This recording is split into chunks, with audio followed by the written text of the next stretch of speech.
ग्रेसिम उद्योग द्वारा श्रमिकों को ले ऑफ दिए जाने को लेकर जिला कांग्रेस कार्यकारी अध्यक्ष सुबोध स्वामी ने इलेक्ट्रॉनिक मीडिया के समक्ष अपनी बात रखी। लगभग एक माह पूर्व ग्रेसिम उद्योग प्रबंधन द्वारा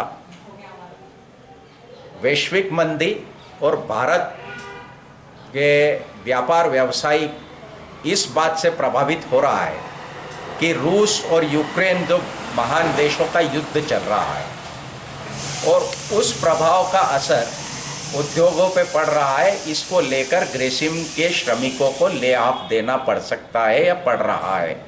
आगामी योजनाओं के बारे में उसने एक सूचना पत्र चस्पा किया गया था, जिसको कुछ समाचार पत्रों द्वारा छापा भी गया था, लेकिन उद्योग प्रबंधन द्वारा उस समय उस समाचार के विरोध में आक्रोश जताया गया था।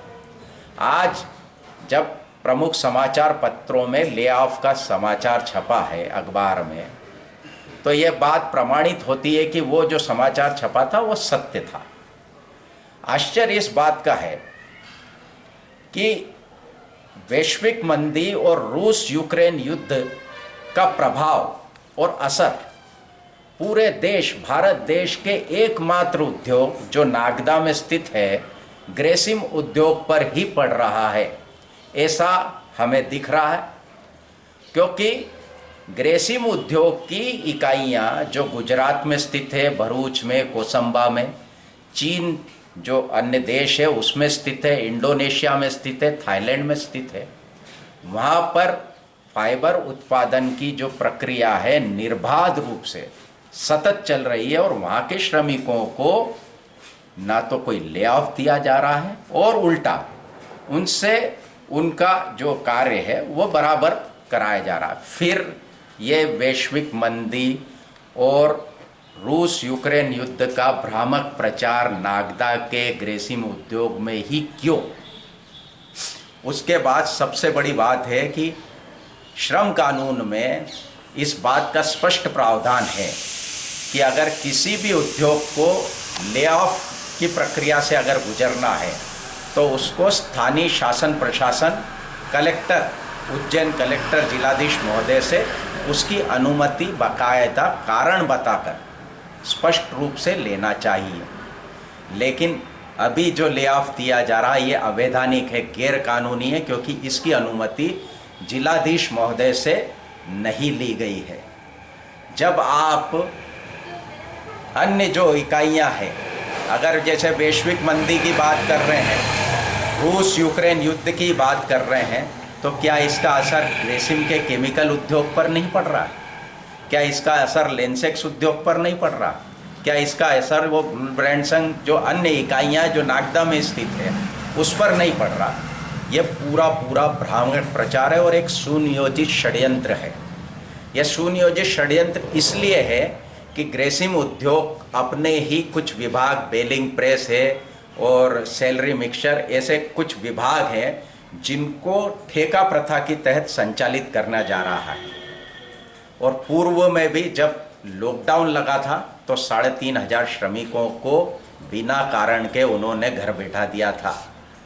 ये सब हौसले ग्रेसिम उद्योग प्रबंधन के इसलिए बुलंद हो रहे हैं क्योंकि ट्रेड यूनियन के नेता जो आगेवान हैं वो तो हमेशा उद्योग के हित की, जैसा आज समाचार पत्रों में हमने पढ़ा है, तो वो अपनी पीठ इस बात के लिए थपथपा रहे हैं कि हमने ठेका श्रमिकों का हक और अधिकार सुरक्षित रख दिया और इतनी चर्चा के बाद में हमने ये अधिकार उनसे प्रबंधन से जीत लिया। हमें ये बयान हास्यास्पद भी लगता है और उनकी मानसिकता पर आक्रोश, गुस्सा भी आता है कि जो 3,500 ठेका श्रमिक थे आज से 2 वर्ष पूर्व, वो 575 पे सिपट गए और उसमें भी आधे से ज़्यादा तो अन्य राज्यों के ठेका श्रमिक नागदा में काम कर रहे हैं। और उससे बड़ा दुर्भाग्य का विषय ये है कि जिन राजनीतिक दलों उसमें हम आते हैं, मैं बार बार ये बात कहता हूँ क्योंकि शर्म की बात है हमारे लिए। इस नगर में हम पैदा हुए हैं, यह हमारी जन्मभूमि है और हम इस जन्मभूमि के साथ किस तरह की वफादारी करते हैं ये बात सिद्ध करता है। भारतीय जनता पार्टी हो या कांग्रेस हो, सबको उद्योग प्रबंधन ने ठेके देकर साध लिया है। सारे नेता ठेकेदार बन गए। यह ज्ञापन यापन देना एक नौटंकी मात्र है। आपने कलेक्टर से पूछना चाहिए कि ये जो अवैधानिक ले ऑफ ग्रेसिम उद्योग प्रबंधन लगा रहा है, क्या इसकी अनुमति ली गई? उच्च न्यायालय में इसको चुनौती देना चाहिए। ज्ञापन से कुछ नहीं होगा, ये आपको भी मालूम है। समाचार पत्रों में और न्यूज़ चैनलों में बने रहना अगर आपका एकमात्र उद्देश्य हो तो ज्ञापन से आपका काम चल सकता। लेकिन जो श्रमिक जिनके भविष्यों के साथ कुठाराघात हो रहा है, जिनके साथ विश्वासघात हो रहा है, जो 1400 श्रमिक आज इस ले ऑफ के कारण अपनी रोजी रोटी और अपने परिवार पर आर्थिक संकट का खतरा जो उन पर मंडरा रहा है, वो इस ज्ञापन की नौटंकी को अच्छी तरह समझते हैं। अगर आप वाकई में गंभीर हो और आप श्रमिकों के लिए और इस ले ऑफ के विरोध में अपनी आवाज़ बुलंद करना चाहते हो और श्रमिकों के साथ खड़ा रहना चाहते हो, तो आप कल या 1-2 दिन में गेट पर आकर श्रमिकों के हित की आवाज़ बुलंद करें। यह काम राजनीतिक दल के नेता भी नहीं कर पा रहे हैं, क्योंकि सब ठेकेदार बन गए। उन ठेकेदारों से श्रमिकों को कोई उम्मीद की किरण नज़र नहीं आ रही है।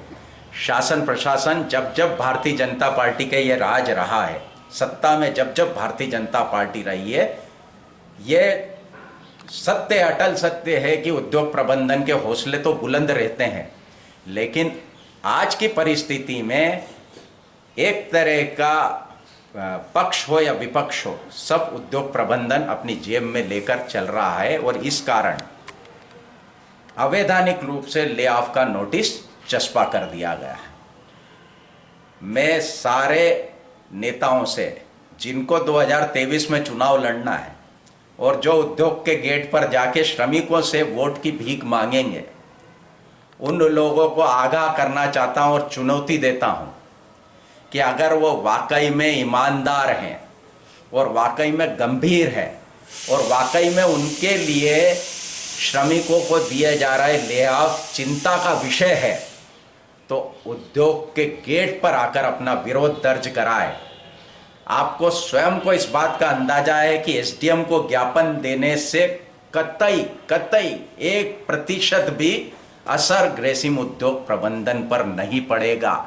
और आप जिला कलेक्टर से ये बात करें और उनसे वो आदेश मंगवाए जिसके तहत इन्होंने कोई अनुमति ली। और मेरे को जहाँ तक मेरा सूत्र बताते हैं कि जिला कलेक्टर से कोई अनुमति नहीं ली गई है, गैर कानूनी रूप से, अवैधानिक रूप से ये ले ऑफ दिया गया है। मैं श्रमिकों को आगाह कराना चाहता हूं कि अगर ऐसे लोग जो आपके आपको आर्थिक रूप से परेशान कर रहे हैं, आपके परिवार के रोजी रोटी और परिवार के भविष्य के साथ खिलवाड़ कर रहे हैं, इन लोगों को पहचाने और आने वाले समय में जब ये लोग आपसे वोट की भीख मांगना है, तब ये सब बातों के, इन मुद्दों का प्रतिप्रश्न आप जरूर करें।